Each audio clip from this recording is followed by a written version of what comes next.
What's up guys, it's me Caitlin from CCO Tech and welcome back to my channel. In today's video, we'll be talking about what it's like using the new Nintendo 2DS XL in 2021. Now it's not so new anymore, but that is what it was named, so I'm going to be saying new 2DS XL even though it's not really new at all. But without further ado, let's get started. So a little background information is that the new 2DS XL is a part of the 3DS family.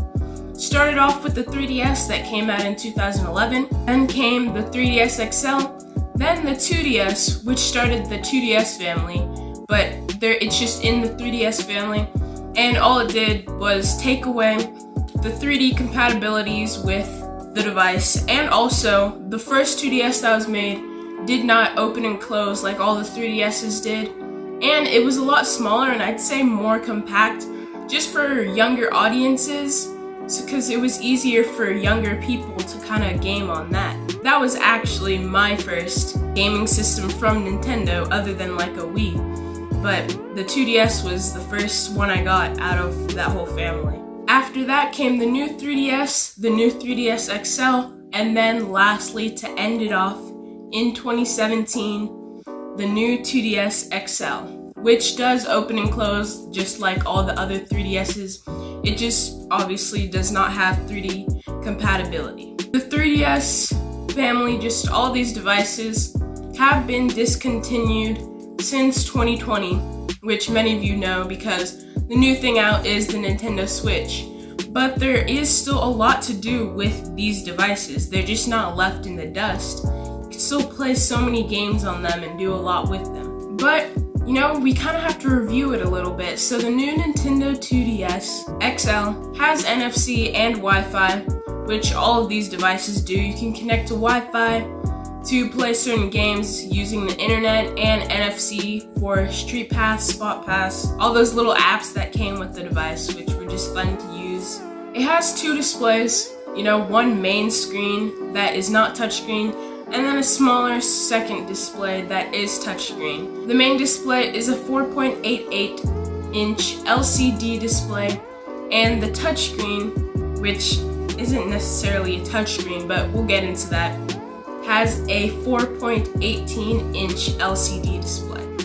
So the reason I'm saying it's not really a touchscreen is because it kind of goes off of pressure that you apply to a certain region of the screen.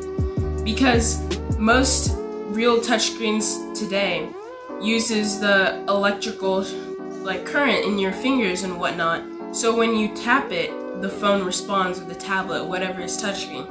But on this, you can tap it with anything. You can use a pencil, a paper clip, anything that has like a small enough area to just tap something on the screen. It'll react to it as if it was your finger. So it's not the most high technology, but it definitely was there throughout the years and wasn't necessarily a problem or anything, but it's not necessarily a real touchscreen. It does have a micro SD card slot, so you're able to put in extra gigabytes into this device. Especially if you're one to download games straight onto it, then you're gonna want to use this instead of just trying to use the internal storage that it comes with, because it's not gonna last a long time if you download a lot of games. And it has all of the buttons that you would see on even a Switch, but also all the other 3DS systems. The new devices do have the added C-Stick, which I never really utilized. It didn't really enhance gaming for me, but I don't know, maybe depends on what kind of games you play. I wasn't like a heavy hardcore gamer, so I never really used that button. But you know, you have your X, A, B, Y, start, select, home button, your D-pad, your analog stick, ZR, ZL, R, L, all of those buttons are on this device. You have your volume up, volume down, and you have your card slot, game card slot, your charging port. It's all there. And honestly, I really like how they kind of covered up the game slot in these devices, just because I would have instances where I had a game into I had a 2DS I also had a 3DS, and they didn't have any covers on them. So I would drop the device, and then the game got ejected, and like it was a game where you have to save your progress, so my progress wasn't saved. It just got annoying sometimes, and like I was so sad whenever I was in a good part of the game and it got ejected because I dropped it. So this kind of prevents that from happening because it's enclosed into a space. There's even cameras on this device. There's 3 cameras. There's one front-facing camera that's like in the middle right here. And then there's 2 cameras on the back, which the cameras on all the 3DS systems are low quality, but the fact that they're there is nice to have. I don't know. I kind of took some cringy videos on them when I was younger, but cameras were nice. And even if you don't have one from, when it came out, they're still selling them on so many places, so many websites. You can get them in so many different colors because they had all these bundles and special editions that came out. So you have a lot of options with what color it is, what designs are on it, what it comes with, games it comes with. You're gonna get a lot out of it, even now when it's discontinued, which is honestly the beauty of these devices. They're never gonna fully just die out. People are still gonna use them if they wanna play older games.